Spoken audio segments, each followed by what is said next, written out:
شروع اللہ کے نام سے جو نہایت مہربان اور بے حد رحم والا ہے۔ ہمیشگی والے باغات جہاں وہ جائیں گے جن کے نیچے نہریں بہہ رہی ہیں، جو کچھ یہ طلب کریں گے وہاں ان کے لیے موجود ہوگا۔ پرہیزگاروں کو اللہ تعالیٰ اسی طرح بدلہ عطا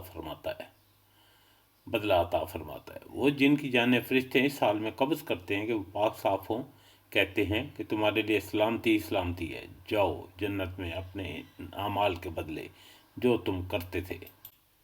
کیا یہ اس بات کا انتظار کر رہے ہیں کہ ان کے پاس فرشتے آ جائیں یا تمہارے رب کا حکم آ جائے؟ ایسا ہی ان لوگوں نے بھی کیا تھا جو ان سے پہلے تھے۔ ان پر اللہ تعالیٰ نے کوئی ظلم نہیں کیا، بلکہ وہ خود اپنی جانوں پر ظلم کرتے رہے۔ پس ان کے برے اعمال کے نتیجے انہیں مل گئے، اور جس کی ہنسی اڑاتے تھے اس نے ان کو گھیر لیا۔ مشرک لوگوں نے کہا کہ اگر اللہ تعالیٰ چاہتا تو ہم اور ہمارے باپ دادے اس کے سوا کسی اور کی عبادت ہی نہ کرتے، نہ اس کے فرمان کے بغیر کسی چیز کو حرام کرتے۔ یہی فعل ان سے پہلے کے لوگوں کا رہا، تو رسولوں پر تو صرف کھلا پیغام کا پہنچا دینا ہے۔ ہم نے ہر امت میں رسول بھیجا کہ لوگوں صرف اللہ کی عبادت کرو اور اس کے سوا تمام معبودوں سے بچو۔ بس بعض لوگوں کو تو اللہ تعالیٰ نے ہدایت دی اور بعض پر گمراہی ثابت ہو گئی۔ بس تم خود زمین پہ چل پھر کر دیکھ لو کہ جھٹلانے والوں کا انجام کیسا کچھ ہوا۔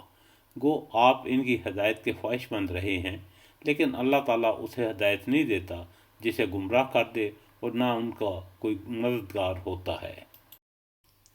وہ لوگ بڑی سخت قسمیں کھا کر کہتے ہیں کہ مردوں کو اللہ تعالیٰ زندہ نہیں کرے گا۔ کیوں نہیں؟ ضرور زندہ کرے گا، یہ تو اس کا برحق لازمی وعدہ ہے، لیکن اکثر لوگ جانتے نہیں۔ اس لیے بھی کہ یہ لوگ جس چیز میں اختلاف کرتے تھے اسے اللہ تعالیٰ صاف بیان کر دے، اور اس لیے بھی کہ خود کافر اپنا جھوٹا ہونا جان لیں۔ ہم جب کسی چیز کا ارادہ کرتے ہیں تو صرف ہمارا یہ کہہ دینا ہوتا ہے کہ ہو جا، بس وہ ہو جاتی ہے۔